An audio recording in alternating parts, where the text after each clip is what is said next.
اسلام آباد high court میں عمران خان کی مختلف درخواستوں پر سماعت۔ چیئرمین تحریک انصاف اور سابق وزیر اعظم عمران خان کی غیر قانونی قید کو آج 32 روز گزر گئے۔ عمران خان آج بھی بنیادی انسانی حقوق سے محروم ایک چھوٹے سے سیل میں قید ہیں۔ ان تمام مظالم اور دیگر کیسز میں ضمانتیں عدم پیروی پر خارج ہونے کے خلاف عمران خان کے وکلاء نے اسلام آباد ہائی کورٹ میں درخواستیں جمع کروائی ہوئی تھیں، جن پر آج سماعت ہوئی۔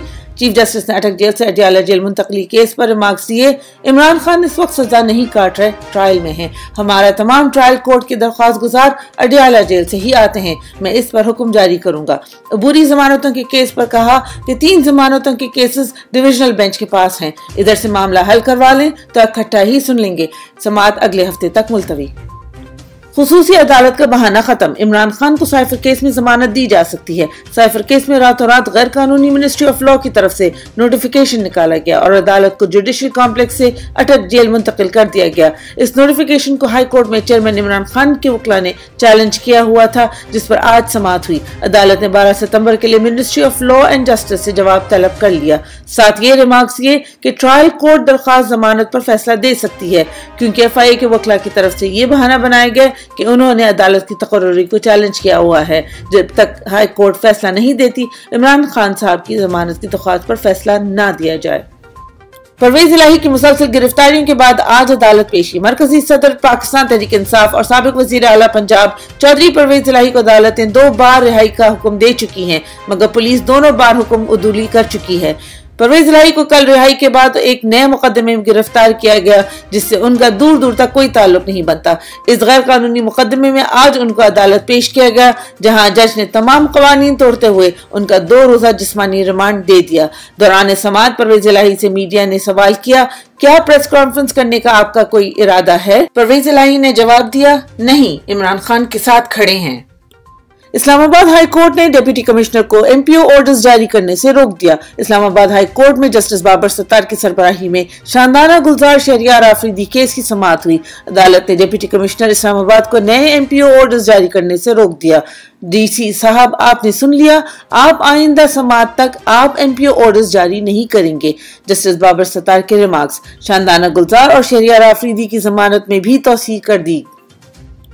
صحافی عمران ریاض کو آج بھی عدالت نہ پیش کیا گیا۔ لاہور ہائی کورٹ میں چیف جسٹس کی سربراہی میں عمران ریاض بازیابی کیس کی سماعت ہوئی۔ عمران ریاض کے والد اور وکیل نے استدعا کی کہ عمران ریاض کو فوری پیش کیا جائے، مگر آئی جی پنجاب پولیس نے عدالت سے مزید مہلت مانگ لی۔ کہا 10 روز دے دیں، ہم خوشخبری دے دیں گے، جس کے بعد عدالت نے انہیں 13 روز دے دیے اور سماعت ملتوی کر دی۔ عمران ریاض کو 9 مئی کے بعد گرفتار کیا گیا تھا تاکہ وہ فسطائی نظام کے خلاف آواز نہ اٹھا سکیں۔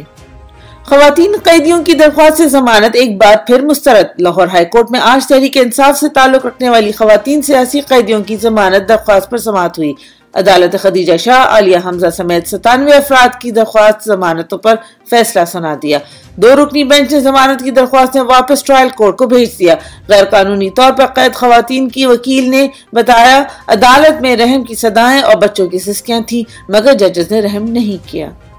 4 ماہ سے قید ورکر کا اپنے والدین کو جیل سے خط۔ 9 مئی کے واقعات کے بعد سے غیر قانونی طور پر قید پاکستان تحریک انصاف کے ایک ورکر نے اپنے والدین کے نام خط لکھا۔ خط میں لکھا، میں جلد رہا ہو جاؤں گا، 5 وقت کا نمازی ہو گیا ہوں اور تہجد بھی پڑھتا ہوں، مجھے حق اور باطل میں فرق کا پتہ چل گیا ہے، اگر میں بھی ظلم کے خلاف نہ بولتا تو میرا شمار بھی بزدلوں میں ہوتا۔ 9 مئی کے بعد سے ایسے ہزاروں کارکنان ہیں جن کو اپنے گھر والوں سے دور رکھ کر ذہنی جسمانی اذیتیں دی جا رہی ہیں۔ انصاف لائرز فورم کا وکلا تحریک میں بھرپور حصہ لینے کا اعلان۔ تحریک انصاف کے وکیل رہنما سلمان شاہد نے اپنی ٹویٹ میں بتایا، الحمدللہ انصاف لائرز فورم کے وکلاء کی بڑی تعداد آئین کی سربلندی کے لیے آج لاہور ہائی کورٹ میں اکٹھا ہوئے اور عہد کیا کہ وکلاء کی تحریک میں بھرپور حصہ لیں گے۔ چند روز قبل سینئر وکلاء اعتزاز احسن اور سردار لطیف کھوسہ نے وکلاء تحریک چلانے کا اعلان کیا تھا۔